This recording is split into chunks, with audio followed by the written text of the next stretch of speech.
What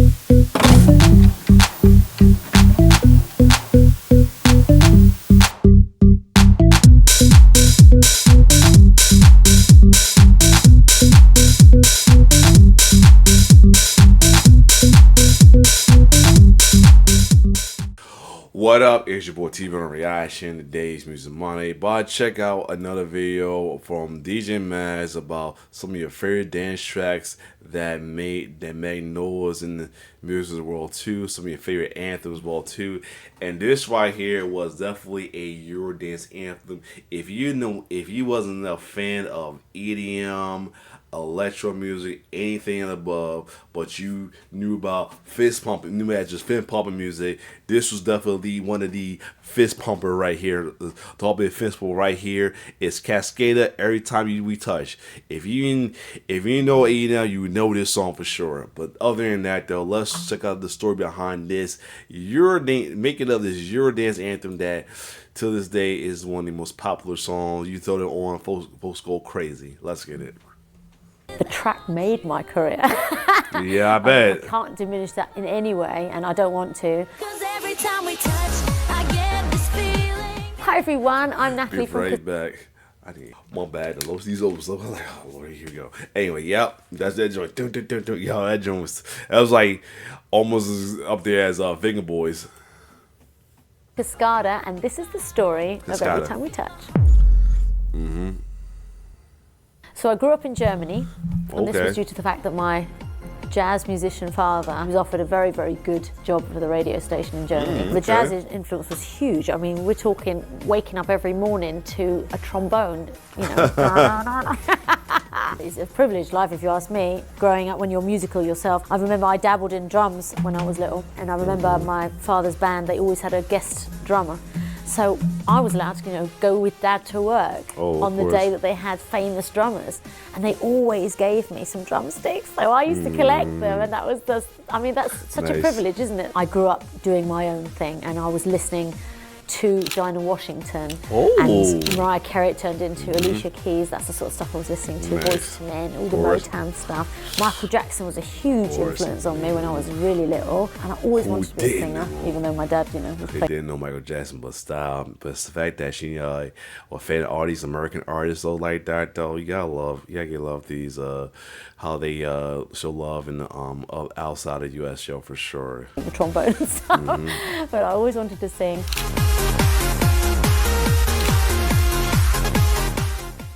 So Cascada was formed with Manian and Yanu as the producers, and I was a vocalist. And I remember they were working in a multi-studio where there's lots of different people working in different rooms in this building. And I met them somehow by being a studio singer for someone else. Cascada was never meant to be my name. It still isn't officially. I always say I'm Natalie from Cascada, but it was meant to be a project name. This was before I came on. Yeah, I figured that. It always be like that too. Like they'll associate the group name or the project name to one person that's like the face of the vocals of as well too. You know, Sade's a band. You know, so her name is in it. You know, Sade do or Mala Sade do, but or Helen Sade do, whatever how Sade's real name is. I know. Sorry, I'm off the subject. Sade. What's her full name? Fala Sade, or Helen Fala Sade, I do, but she went by Sade, I do, and then the band name is Sade, and they still think Sade is just her. Anyway, but here you go. Wait, let's get it. Oops, sorry.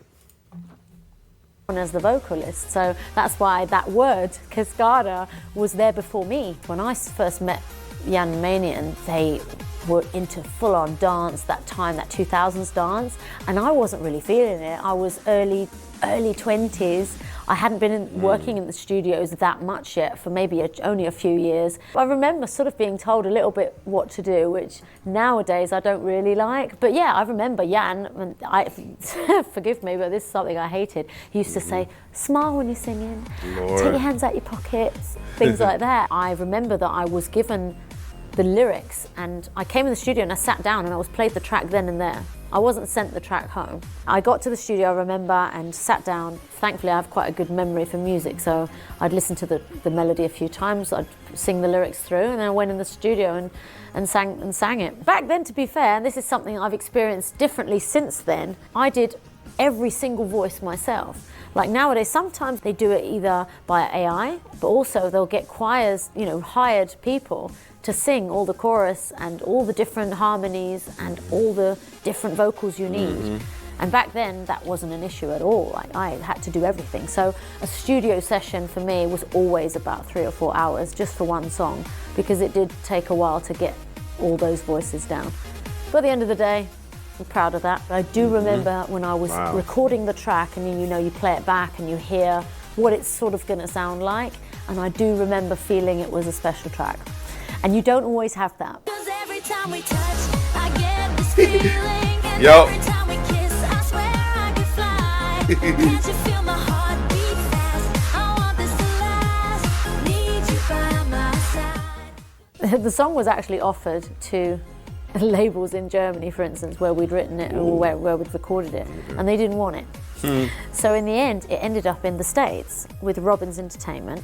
They signed it. The track made my career. I can't diminish that in any way, and I don't want to.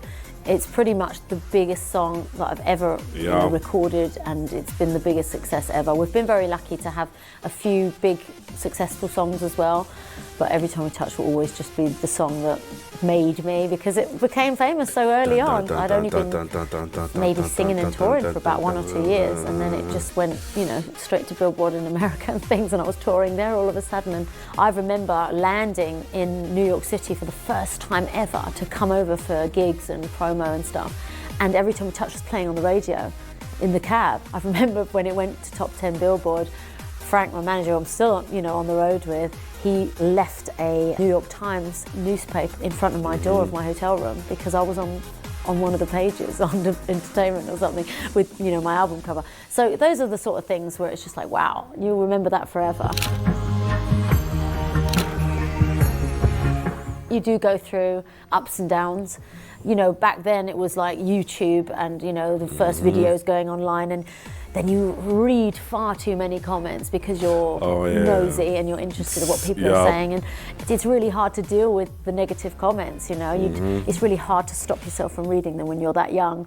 I still hear your voice when you sleep next to me. Hold on a second. I'm back. Let's keep going. I remember there was this Swedish TV show, and back then, we'd commercialised this dance, and it was so fast. It was like 140 BPM, and yet everyone was playing it, and it was on the radio, and it was quite unusual, for that sort of music to be on any sort of commercial level.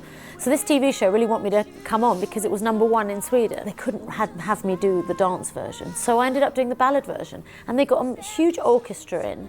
And they had me stand in front of a microphone. They asked me to dress elegantly. I wore this sort of little ball gown-y thing. And I sang it live, but in the ballad version. So that's something that will always stick in my mind, because as a dance artist, you don't really get the opportunity to do that sort of thing very often. 'Cause every time we touch, I get this Stop it. feeling. And every time we kiss, Yep. I swear I could fly. Can't you feel my heart beat fast? I want this to last. Need you by my side. So the Every Time We Touch music video wasn't my first video, but it was certainly the biggest one I'd ever done. We had a very Hold on.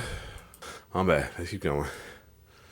famous choreographer called Dan Carity who came on. Because we shot at the New York Library, we couldn't shoot the video until nighttime.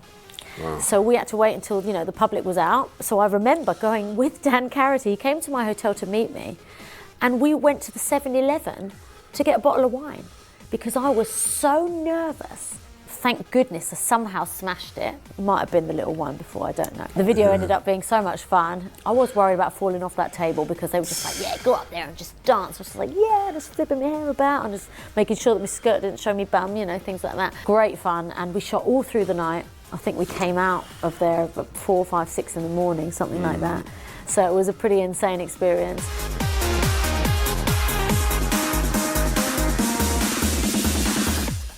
We don't really split, but we hadn't worked with each other for many, many years, and I've been touring and I've started just working with all sorts of different people. So I think it's that really. It's not like an official split. For me, that's sort of my history, and I'm proud of that, and that's fine. But I'm just looking towards the future.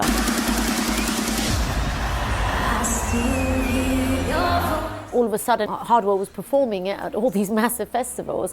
I do think it gave it a new spin, which also meant, because he's so influential, that other DJs were starting to play it as well. Even though the track was still going strong, I think it made it enter into that sort of EDM era, you know, which was great for us because it does open new doors. And to be fair, it gets streamed all the time. Like, people do really like the remix. Without you, it's hard to survive.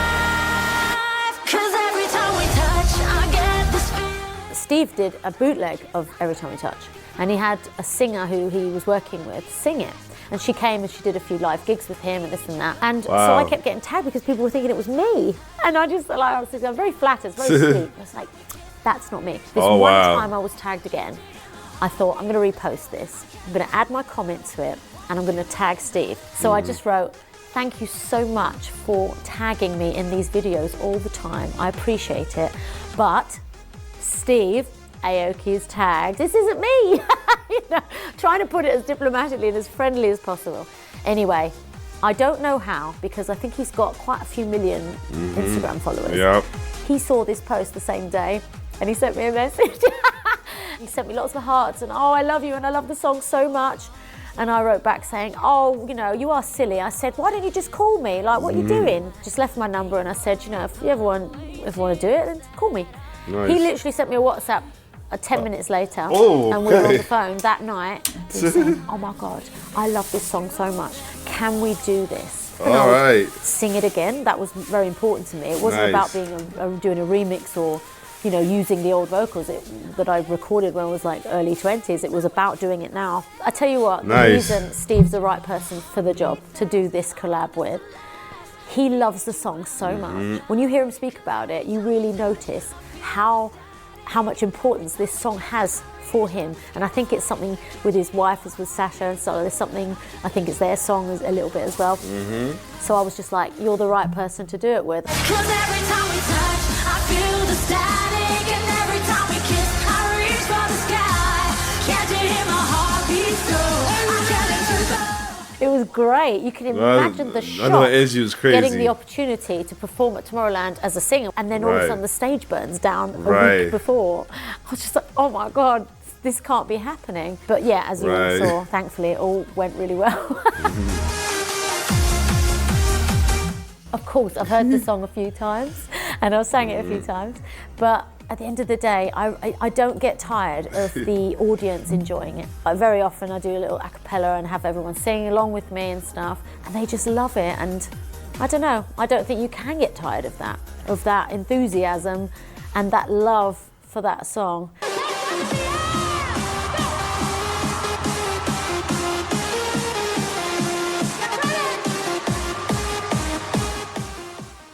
Always want to say thank you to everyone, to the fans, to everyone who supports us, because Yeah. it's not something that's a given, in my opinion. You know, we did deal with a lot of criticism as well, and issues with credibility and people not taking us seriously. I mean, even my dad, he's the proudest person in the world of my career, but you know, when you have a jazz musician, he's not going to enjoy 140 BPM hands up dance Eurodance music. Do you know what I mean? So that's the sort of thing I did have to deal with, and it was hard because music's so important to me, and when you become famous for a song that sounds fairly simple, you know, it's hard to, sometimes it was difficult to deal with, to be fair, but I'm so incredibly proud of, you know, our success. So, you know, I couldn't be happier. 'Cause every time we touch, I get this feeling.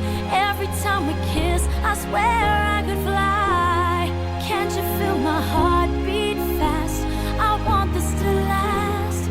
Need you by my side. The biggest thing that always stays in my mind, I get so many messages to this day that people use the song for their wedding.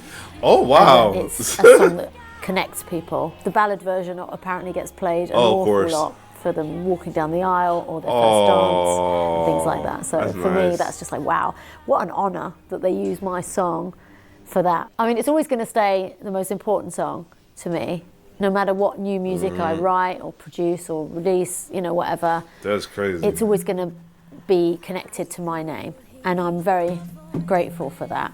So I do hope it continues, and you know, I'm far from done. I mean, I'm writing new songs all the time, and there's so much coming, and it'll always be connected with where I've come from, though. And thankfully, Every Time We Touch really did start out with me very, very early on. So that's actually pretty nice. That's why I look so young in the video. Yeah, this was a good episode, though, to look back as well, too. Definitely was, like I said, definitely was that song that, you know, had you moving for sure. Like, if you didn't follow EDM like that as well, too, you knew about that song. So, yeah, other than that, if you like my reaction, like, share, subscribe to my YouTube channel. It's your boy T-Bear signing off. One love.